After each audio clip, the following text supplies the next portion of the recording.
the Questions Queries podcast. A lot of people are aware of Mexico in the last 12 years. It became very well known for the drug trade. Yes.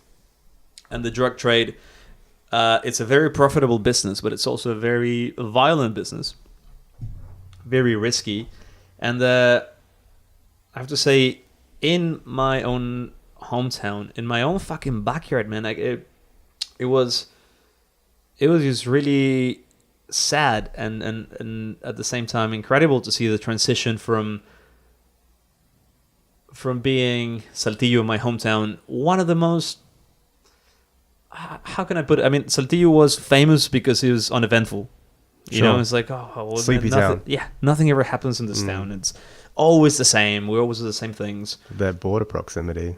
Yeah, but well, exactly. We're only like 3 hours away from the US.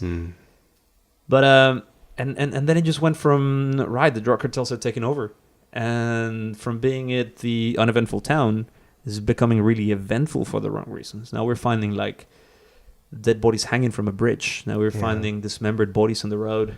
We're finding people with messages stabbed into their chest and getting picked up by forensic people. And it's really grim, man. It's a really grim reality. And it was more so, maybe about 5 years ago, it really peaked. It was like top of the roll, man. It was really, really, really bad. You think it's gone down? It's gone down now. At least in my hometown, right. I can speak from my hometown. It's gone down. Sure.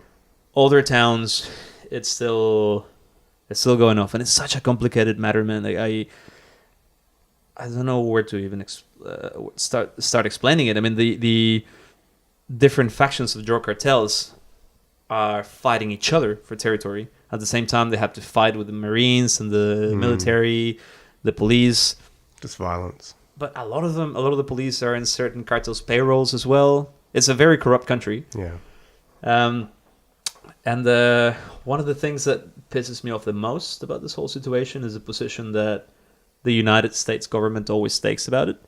Yep. On it. Like since governments from George Bush to Obama to now Trump, they're always pointing their fingers, going like the Mexicans are bringing their gun violence, they're bringing their narcotics culture into the United States, they're contaminating our border. Drugs.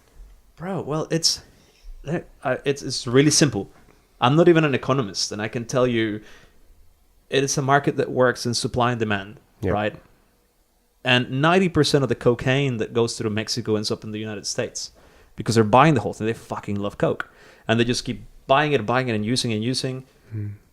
The minute they stop buying it, there's not going to be anybody to sell it. Or, there's not going to be any point in getting it because nobody's buying it. So they're pointing the fingers at the Mexicans going, you guys are making money out of contaminating our people. You guys are bringing violence to our towns. And yet it is most of the weapons that the Mexicans are fighting these wars with, they come from the United States. That's so fucked up. Because without the weapon market, their economy would just collapse. So look it up, man. Like the biggest industry in the United States. Complex. Exactly. It's the manufacturing of weapons is what keeps them. And if it wasn't for that, really the whole country would just sink down. It's always in their best interest that there is a conflict in the world.